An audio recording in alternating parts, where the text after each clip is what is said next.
Hello traders, this is Rich from tradesight. This is a look at our market leading stocks for the coming session. This is going to be via our proprietary scans for the trade date of Wednesday, June 11th, 2014. Got a mixed bag here on the NASDAQ patch from the signals. Some to buy, some to sell. There are quite a few volume bumps. Apple coming up with volume again.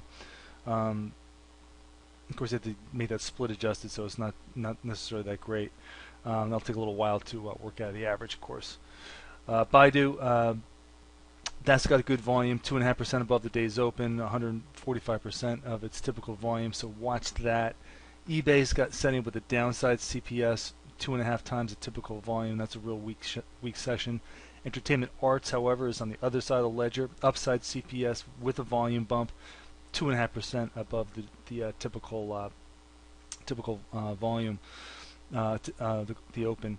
The Win shares putting up a contra candle on good volume, so that's going to be worth watching. And SanDisk has a notable volume bump. That one's still falling away from that 100 level. As far as the financials go, ICE Corp, it's got a volume bump today, but no signal, unfortunately. And just a little bit biased to the buy side here in general, on mostly fairly light volume. No other real deviations sticking out. Energy names, Arch is real weak today, 2.5% below the day's open, getting pushed down below the day's VWAP. Valero, downside CPS on expanded volume, real weak session, well below the day's open, and you can see it's well below the day's VWAP as well, so that should be on the watch list for tomorrow. That's VLO. Moving on to the generals, not a lot of signals here, a lot of light action, light volume here. The one bump is McDonald's. That one's getting kind of pushed to the downside. IBM might qualify for a volume bump, and that one's got a downward CPS condition.